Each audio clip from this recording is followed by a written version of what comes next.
I'm not going to ask you to tell us your life history again, because hopefully, hopefully the listeners we have today are familiar with it. And if they're not, they can go to your website. All you have to do is go to U.S. Coalition for Life. Google U.S. Coalition for Life, and you'll get to Randy's website and be exposed to a tremendous amount of information. So the book you wrote and published in 2006 is an incredible achievement. It's 1,300 pages with 3,000 endnotes, a bibliography of over 350 books, and is fully indexed. And it says on your website, it reads like a top-flight mystery thriller, except that it isn't fiction. It is true. So, wow. There's a long interview of you on your website, which you can find by probably Googling your name or Googling the U.S. Coalition for Life. But your website is www.newengel, E-N-G-E-L, publishing.com. New Engel, your last name, E-N-G-E-L, publishing.com. So, my first question for you, Randy, is what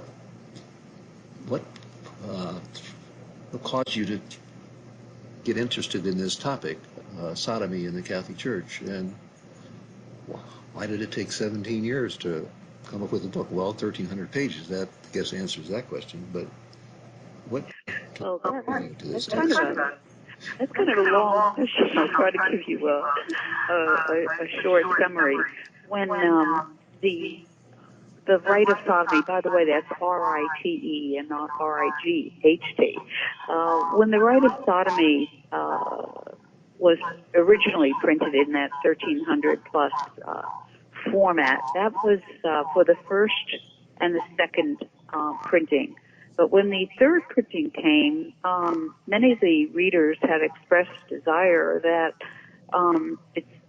that huge volume, that tome, be put in a format that was easier to handle. So the bottom line was that in 2012, a number of years later, I took the huge volume and put it into 5 separate volumes, and that seemed to be agreeable with the readers that came later. So it's not as what do you want to say, untenable nowadays, because you can order each individual volume separately, or you can order it as a set. So with regard to how I came upon the idea, the best description I can give is that in 1982, a book came out called The Homosexual Network. It was written by a friend of mine, Father Enrique Rueda.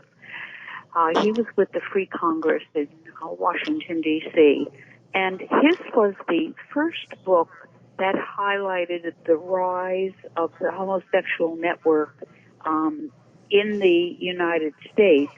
And he specifically had a number of chapters on the rise of homosexuality in the Catholic Church from a typically Catholic perspective, which was very helpful.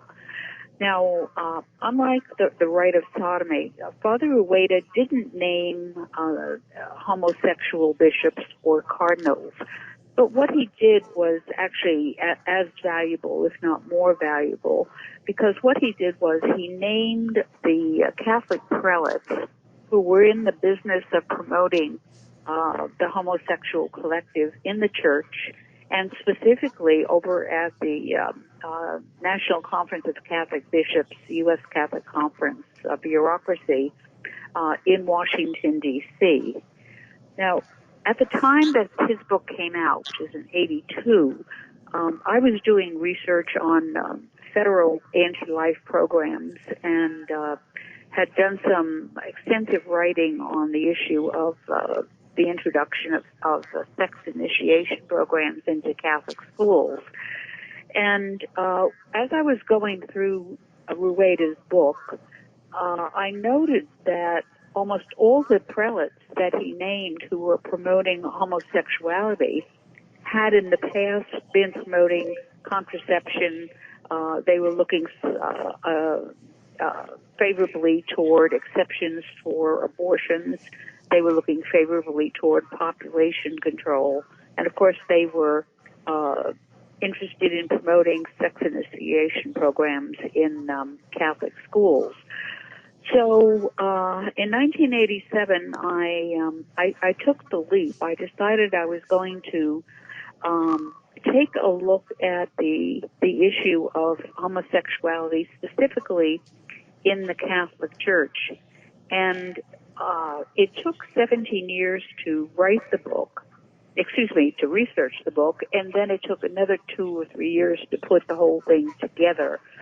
And so when someone asks, well, what's the Rite of Sodomy about? It's about two things. It's about the homosexual underworld in the Catholic Church, but it's also, more importantly, about the overworld in the Catholic Church. It's the overworld that protects the underworld, and not everyone in the overworld is a practice of the perversion. But what they do is they defend and they cover up for the misadventures and the crimes of the underworld. So I had to be rather careful with regard to, this is kind of a personal note, but I realized very early in the game when I started doing the research was that the material that I was handling was really so sensitive, immoral and so offensive just at a natural plane, to say nothing at a supernatural plane. And I remember there's a very famous little poem by Alexander Pope which reads, "Vice is a monster of so frightful mien as to be hated needs but to be seen. Yet too often, familiar with her face, we first endure, then pity, then embrace." And so one of the major difficulties that I certainly had to confront was dealing with this the perversion and vice of homosexuality on a daily basis for so extended period of time. So, needless to say, when I was finished writing the book, I sighed a sigh of relief and really was grateful for all the protection that God had given me, so that the truth could come out and Catholics really get to understand the plight that we are in now. You know, Steve, I wanted to mention, because I heard your introduction, and I thought years ago a program like this would not really have been suitable. I'm talking about maybe the 20s, the 30s, the 40s, even into the 50s and 60s. But today, it's terrible to have to say that people, especially parents and grandparents, those in charge and in care of our children, they have to understand the predatory nature of the homosexual movement in order to protect their children. And so this is not a program that is this is a program, rather, that is aimed at educating Catholics of in every state of life. I think they can all be very cognizant that there is information that they need to know, and that information is available to them and has been actually available for many years to them. Well, that's very important that you tell people that, because uh, the process that a abuser goes through in what's the right word, conditioning a young person to being accepting of their abuse, basically, not even maybe realizing that they're being abused, but they're groomed is the right word, probably. Uh, and that grooming may take years, and then seem very innocent, being nice to this child, being giving him gifts, taking him on uh, vacations or whatever. So what you're saying is we're being educated on the uh, process that predators use to find their victims and make them victims. So that's very important. Thank you. You know, there is a specific volume now. In the book, the book is divided into 5 volumes, and it probably would be helpful for the reader to understand uh, the how the book is divided into. For example, the first volume is on historical perspectives, and many times Catholics will want to know, well, what has the Church taught with regard to the vice and the perversion of homosexuality? So it takes Rite of Sodomy takes us from the earliest Greek times, and it's helpful to remember, of course, that Christ was born in the Roman era, and by that time, the Romans, the average Roman had not accepted homosexuality as the norm, but it had permeated the upper class. And so when the church fathers, uh, this was one of the problems that they actually were faced with from the very beginning. So the Rite of Sodomy traces what the church has taught over all the years, and there's a particularly important church event that happened in the year 1049, and that was when Saint Peter Damian wrote his Book of Gomorrah. It's I think the only treatise ever written by a church father, and he's also a doctor of the church. Saint Peter Damian wrote this marvelous condemnation of homosexuality, and because it was infecting the clergy and specifically the religious at the time. So, there's really nothing new under the sun. This is a problem that the church had actually from the very beginning, and St. Peter Damian pointed out that homosexuality and pederasty, which is the abuse of young boys by adult homosexuals. This was a problem way back in the year 1049, and the difference, of course, was that back then he had a pope who was actually a series of popes that were willing to listen to his advice, which was to expunge the homosexual element from the religious life. And he spelled out, gave all the reasons, and gave the methodology for cleaning out the homosexual stables, and the popes took him up on it. And it was actually part of the great reform that happened during that period. So the Rite of Sodomy is also deals with the later periods, the Renaissance, and then all the way actually, Volume 1 ends with the Cambridge spies.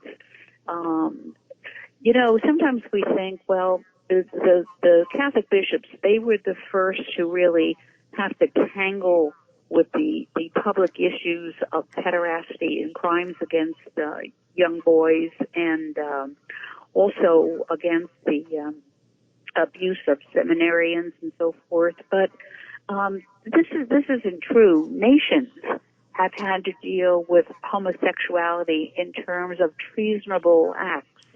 And there's a whole chapter there on the Cambridge spies, which is very applicable to the situation that the Catholic bishops find themselves today in facing the homosexual collective and in opposing the infiltration and colonization of the church. So that's it's very important, because I don't know if you can really say I'm going here if you didn't know where you've been. So it gives a good historical perspective of the church's stand in the past.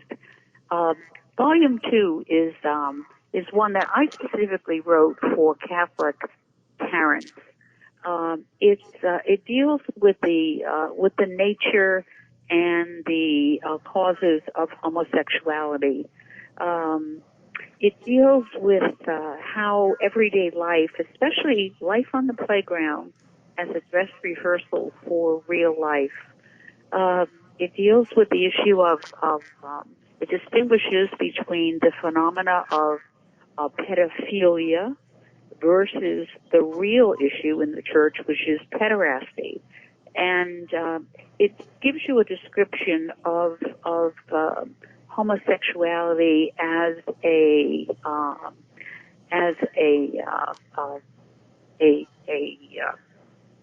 serious and grave sin, but also as a grave threat to family life, to marriage, and to trying to live out the Catholic life. When we deal with chapters 3 and 4, here we're getting into the whole area of the homosexual networks in the church, how they developed. The Rite of Sodomy covers a 100-year period. It begins with the turn of the century, and then it ends with the turn into the 21st century. So it's mostly about the Catholic bureaucratic underworld and the Catholic hierarchy in terms of infiltration and colonization by the homosexual network. And then finally, we've gone through 1 through 4. Finally, we come to the 5th volume, which is probably, I would say, that this was the most controversial volume, because it has to do with the rise of homosexuality at the Vatican. The homosexual element has always been in existence within the Roman Curia and the hierarchy. There have been elements there. How do we know this? Well, because there have been cases that were involving homosexuality throughout the Renaissance and into more modern times, into the 1700s and 1800s. So we know that, but the fact that the popes were opposed to homosexuality, of course, that was a given, and acted upon that and cleaned out the homosexualness in the Curia when it was necessary. That era came to an end with the elevation of Pope Paul VI. And so Volume 5 is a case that supports the case that we, in fact, did have a homosexual pope in Battista Montini, and I think there's sufficient evidence which would have thwarted his elevation to the sainthood had there been a devil's advocate. Of course, that was done away with, and so all in all, it's you know, Steve, people will spend $75, $100 for a seat at a game of one of their favorite teams, and not think anything about it. And yet, when it comes to obtaining information that would really be important to their spiritual life, and may even important to the spiritual life of their children and their grandchildren and great grandchildren. There seems to be some hesitation. So I hope your listeners will really appreciate the fact that there is information out there, and it is available. So I'm going to take a breather and give you an opportunity to ask another question. Well, your books are available on your website, right? And of course, they're available from Amazon. But it's always nice to bypass the middleman, I think, and go directly to the source. And maybe, I don't know if you get a better price by going directly to the publisher or not, but I would certainly recommend supporting your organization and your work. I wondered, you did a lot of research.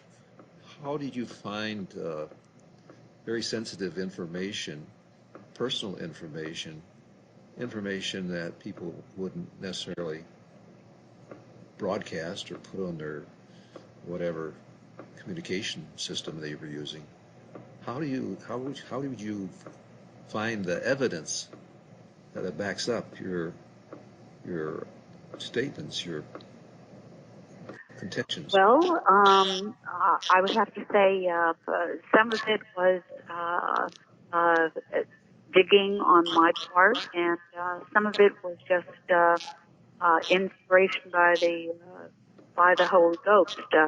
You have to remember, as the reason I mentioned Father Rueda's book, The Homosexual Network, was the fact that he did mention a number of bishops who were um, promoting the homosexual network. And so I thought that was really, he gave me there were a number of very good leads. Secondly, I had many contacts with very fine priests, including many Franciscans and Dominicans and Jesuits. And I had heard in just everyday speaking with these religious, I had come to understand that their religious orders by 1987 had already been well infiltrated and colonized. And a number of those, specifically here, I'll mention the Dominicans. A number of the faithful priests had been under attack by the homosexual networks in their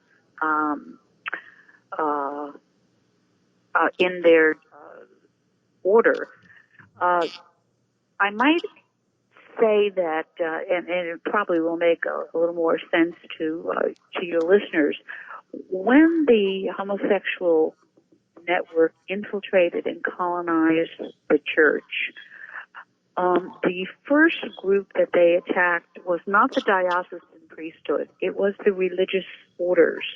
And they included the major religious orders, the Franciscans, the Dominicans, the Jesuits, but also some of the more, what was at the time called the traditional orders, for example, the Legionaries of Christ. Then there were also these smaller orders, like the Salvatorians, for example. So that when what I wanted to try to do at the beginning was to try to understand the patterns of the infiltration. And the way I did that was by speaking with my religious friends and backtracking and having them explore how it was that their orders became infiltrated. So that was, that was a way for me to get the ball rolling, at least in the early years. And then, thirdly, there was something I hadn't counted on, and that was when word got around among the religious and the diocesan priests that someone was writing a book on the homosexual network. All of a sudden, I started to get calls from priests from around the country, and they would say that their bishop or their cardinal was involved in the homosexual network, that they had tried to dismiss this, but it turned out to be a fact of life in their diocese, and that as a result of having a member of the hierarchy being a homosexual, there's always a tendency that he will attract more homosexuals to the diocese. So anyway, that was a real bonus. And there was one specific priest from the Midwest who called, who was able to identify almost all the homosexual bishops in the state of California, which would include, of course, all the major dioceses, San Francisco and Los Angeles and San Diego and so forth. So that was a big breakthrough for me, because I had already, in my mind, I had already known what I was going to do with the East Coast homosexual networks. I had started to get a lot of information on that, but I wasn't getting any information on the West Coast. So when this priest from the Midwest called and then made a series of calls on this was a great leap forward for me, and I appreciated it. And Steve, one thing I did want to mention is that I started in 1987. I started to keep a running list of as I accumulated evidence that there was a homosexual bishop in charge of this diocese, or a archbishop or cardinal in charge of a larger archdiocese. I started a running list, and there was a Dominican priest that he and I had made up a list, and lo and behold, he had some names that I hadn't even thought about, and I had a lot of names that he wasn't aware of. But there was one archbishop at the time, whose name was on both our lists in 1987, and that was Cardinal McCarrick's name. At the time, he was archbishop and bishop. But anyway, so when Catholics, a lot of the hierarchy treats Catholic lay people as if they were idiots, as if we can't follow the dots, even though they're right before our eyes. When the scandal broke on on Cardinal McCarrick, the majority of bishops around the country expressed horror and dismay. The fact is that there was never really any secret surrounding McCarrick's misadventures and criminal attacks on his own seminarians. I knew it in 1987, and I had sustaining evidence that was given to me in large quantities, so that the hierarchy should beware of playing the Catholic layman as an absolute fool or idiot. I think that time is long past. Everyone knows that McCarrick was part of a long line, an intergenerational line of homosexual prelates, and that his reign actually spanned 5 generations. We had Cardinal Francis Spellman, we had Cardinal Cook, we had McCarrick there in the middle, we had Bishop James T. McHugh in the 4th generation, and then McHugh spawned another generation with Carl Marucci, Father Marucci, who was on his way up the hierarchical ladder. So there we have 5 generations covering almost 100 years.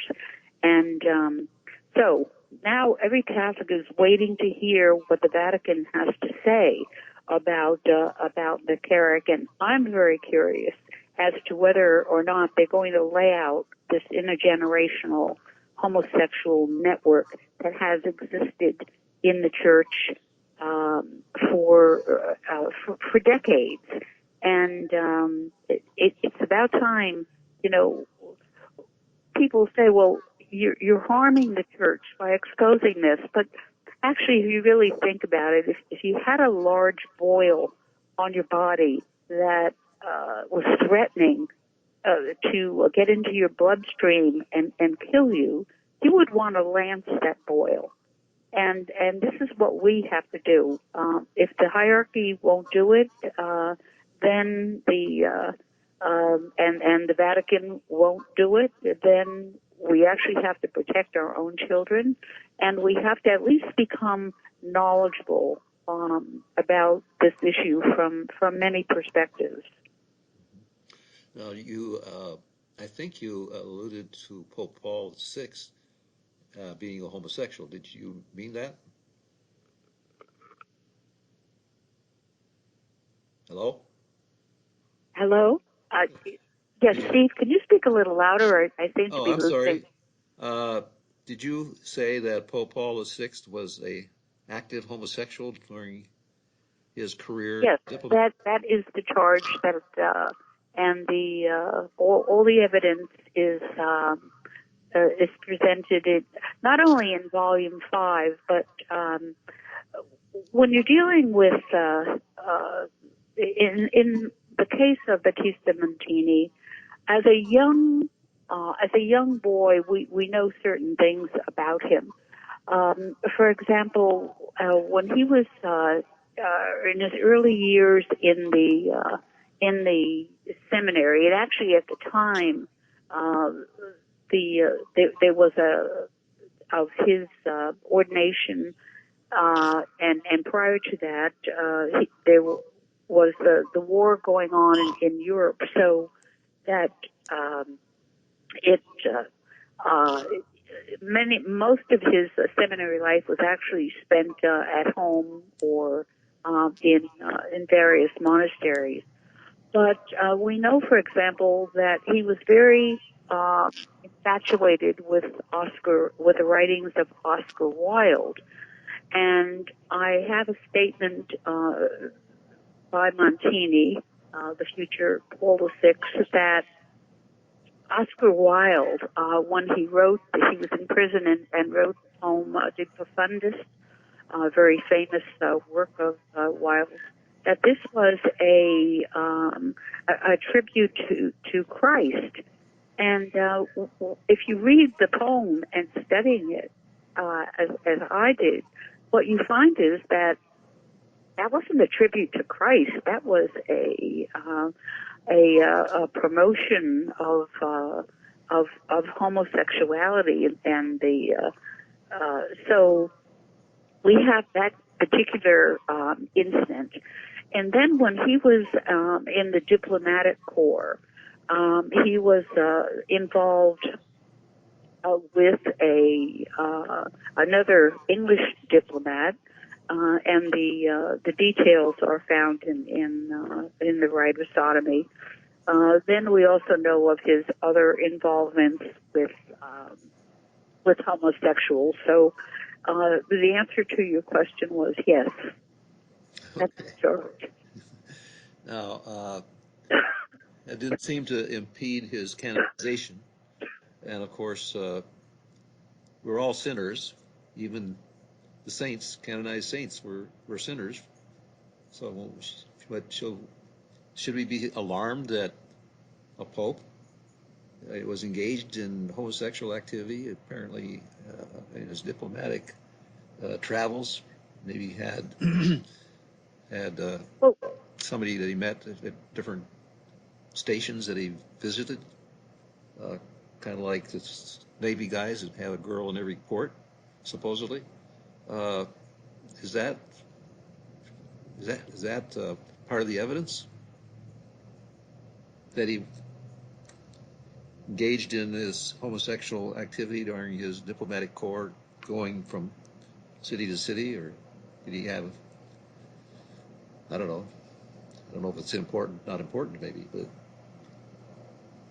it seems like the diplomatic corps drew these homosexuals to it, or because other homosexuals were there and practicing, so they naturally sought people like themselves to be part of the organization. Is that what happened? yeah.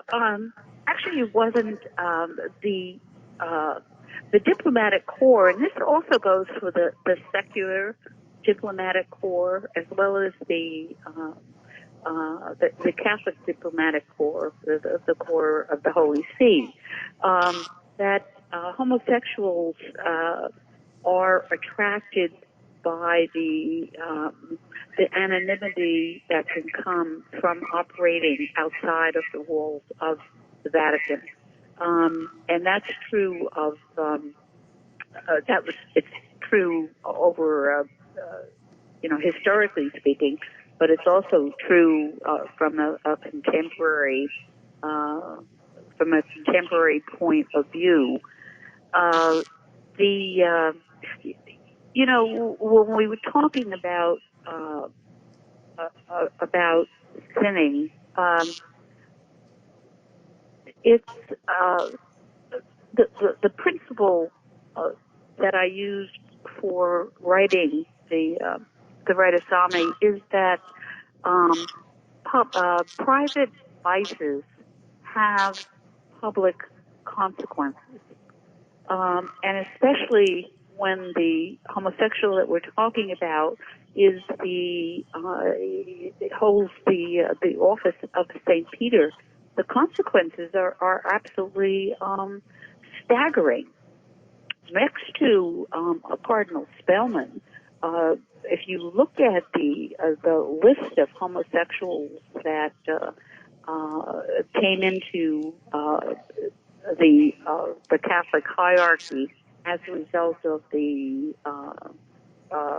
election of Montini to the office of St. Peter, you will find that the numbers are staggering. The when you're dealing with people in high office, I mentioned before the Cambridge spies, who as a result at the secular level, who as a result of their treason um, were undermined a entire nation. What we're witnessing today is how the homosexual network is undermining the entire priesthood. Um, and we can't do, as Catholics, we can't do without priests.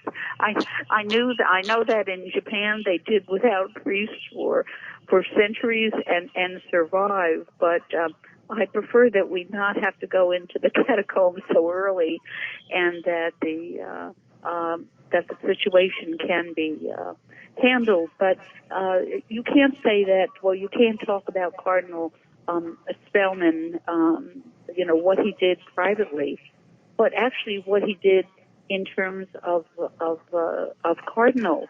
And you go through all the homosexuals that he put into office in terms of bishops, and you can see, and again with Cardinal Bernardin, for example. We haven't talked about Cardinal Bernardin, but there's a whole chapter on Cardinal Bernardin, and the homosexual network that developed under him. Um, this is not something that you can say it's a private affair and it doesn't affect me.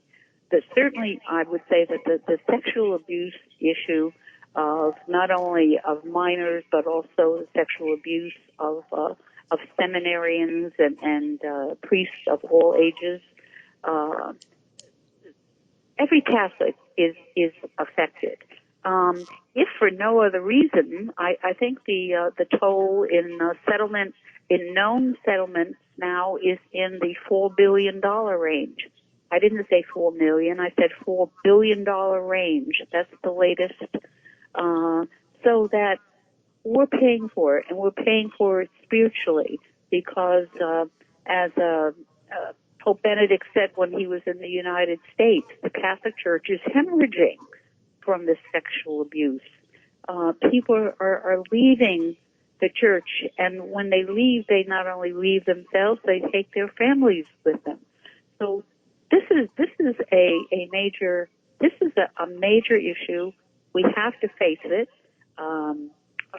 Is it going to stop anytime soon? I think the answer is definitely not. How can you solve a problem when the Vatican and the American bishops have failed to diagnose what the problem is? And the problem is we have years of infiltration and colonization of the homosexual network into the religious and the diocesan priesthood. And with this current occupant of the chair of Peter, I don't see any bright horizon that's going to indicate he's going to do anything about it. In fact, he's become part of the problem. So Catholic, the laity, I hate to say this, I'm sure we all have priests that we can depend upon, but when it comes to these moral issues here, we're pretty much in a boat. Now we're hanging on to the bark of Peter, and I'll never let go of the bark of Peter. But that doesn't mean that we're sitting comfortably in the boat and we're on a cruise ship. We're on a mighty, terrible ship and bark that's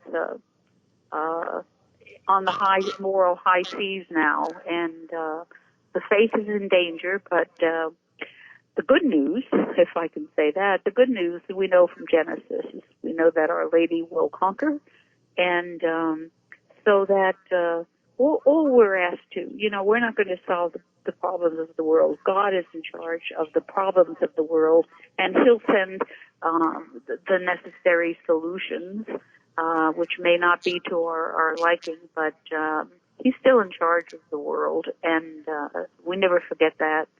And so I'm optimistic over the long term, obviously, when Our Lady will conquer and peace will be restored in the world. But until that time, we have to continue to fight, and that's I think when your listeners will read the Rite of Sodomy, they'll be inspired to join the fight if they're not already involved in the opposition to the homosexual agenda, and all forces of organized perversion, whether they be whatever that perversion might be. Well, God's. So I guess that would be my closing remark. Well, I would like to say that you brought up Our Lady, and God would send a solution. Well, He sent Mary. He sent her to specifically the United States of America as Our Lady of America to promote purity in our land and purity in the souls and hearts of every American. And she promised that when we did that and the bishops did what Mary asked them to do, great graces would come to our country and to the people of our country, of course. So the part of the, I wanted to back up a little bit to Pope Paul VI. He wrote Humani Vitae, which has problems and never has been totally accepted by most Catholics. And so, but he also orchestrated and guided, I suppose, the change in the liturgy, that the tsunamic change, sudden change took place in a few years from the traditional Latin Mass to the Novus Ordo Mass, which is the most popular rite, I suppose you'd call it, in the church. And that was all orchestrated by an archbishop, Annibale Bugnini, a Vincentian priest that Pope Paul VI charged with implementing the changes that Vatican Council II fathers wanted to make in the liturgy. Well, he just went all wild and made radical changes that were not intended. So, ultimately this is the work of the devil, the father of lies. He's infiltrated the church deeply at every level with the homosexual problem as certainly part of that example of the hierarchy, the priests, the cardinals and popes, but also the laity. Contraception is probably the most popular and egregious impurity that we have, and it's prolific. I mean, 85% of Catholics supposedly don't agree with the Church's teaching that contraception is intrinsically evil, can't be used for any purpose or any reason. So, well, Steve, if I might interrupt you here, in the Middle Ages, homosexuality was known as the Devil's Congress. People understood what exactly the sodomy involved.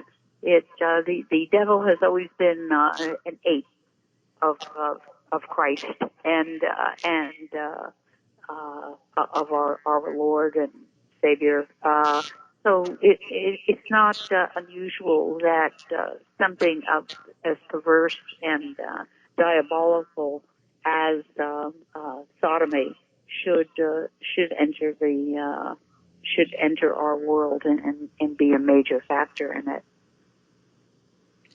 well, and of course, Matthew Cullen Hoffman, who I've had as a guest several times, compared the sodomy of homosexuality with the sodomy of contraception. He says they're both named sodomy. One's heterosexual, one's homosexual, and they're companions. They support each other basically. And of course, contraception has been with us since, forever, I suppose, and certainly was Yes. popular in the Roman era. Pagans used contraception, the Christians did not, and so it was a distinct line of demarcation between the two groups. Yeah, it's valid that you should bring up the issue of contraception because it certainly is linked to the vice of homosexuality, and I think that many of the practitioners of contraception would have a tendency to uh, either favor or at least tolerate homosexual behavior. And homosexuals, in turn, point to the fact that contraceptive couples are also what do I want to say opposing the contraception. Um, they build a case for the similarities between the contraceptive act and the act of sodomy, and I think there's a certain logic there. Sure, they're both anti-life. Neither one of them can be pro-life. Neither one of them can be fruitful. multiply and fill the earth. Randy, our time is up. It's past up. So I have to say goodbye to you and to our listeners. Thank you so much for being with us again. I hope to have you back soon. May God bless. Thank you very much, Steve. Thank you. Bye-bye. Bye-bye.